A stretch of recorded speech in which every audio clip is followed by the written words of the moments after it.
Hello, আমি হিয়া। আর এখন ঘড়িতে প্রায় বাজে 7টা 15। আমি এখন রেডি হচ্ছি পরীক্ষা দিতে যাওয়ার জন্য। তোমরা আমাকে জাজ করতে পারো আমি কি পড়ছি সেটা নিয়ে। অ্যাকচুয়ালি আমার পরীক্ষা দেওয়ার পর একটা অনুষ্ঠানে যাওয়ার আছে, তাই একেবারে রেডি হয়ে বেরোবো। তাই দেখাচ্ছি কি পড়ছি। আমি পরবো আজকে এই শাড়িটা, তার সাথে টপটা। ব্লাউজের থেকে টপ অনেক ভালো, মানে স্কুলে যাওয়ার কোনো চাপ থাকে না। পরে আসছি, শাড়ি পরে চলে এসছি। লাল পরলে ইনস্ট্যান্টলি লুকটা কিরকম এটা এনহ্যান্স হয়ে যায় না? এবার হলো সেফটি পিন লাগানো। মাথা খারাপ হয়ে যাচ্ছে, দুইটা পরীক্ষা একসাথে, কি করবো জানি না। পরে নিয়েছি,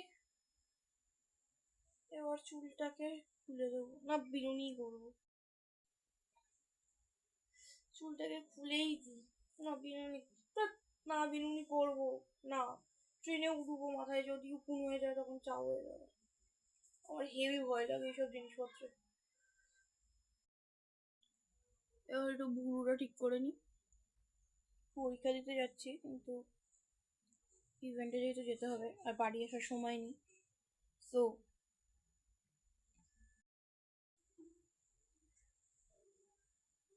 নিজেকে একটু ঝাঁকিয়ে নিলাম। কি করছি কি পড়ছি নিজেই জানি না। কি অদ্ভুত একটা, মানে অদ্ভুত লাগছে নিজেকে। মানে সারা রাত না ঘুমলে আমি কিরকম পাগলা টাইপের হয়ে যাই। অনেক চিন্তা ভাবনার পরে এই সিদ্ধান্তে উপনীত হইলাম যে আমি একটা বেরুনি বানাবো। অবশেষে এই লিখলিকে চুল দুটো দিয়ে দুগাছি বিনুনি করে নিয়েছি। বাস, ছোট্ট টিপ করে নেবো।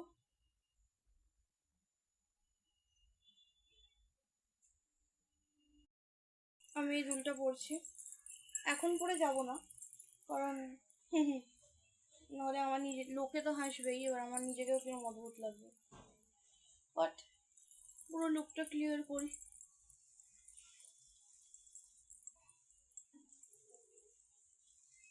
দেখবে মুড ভালো না থাকলে না জীবনে কোনো কিছুই ভালো লাগে না। এইটা আমার ফাইনাল লুক।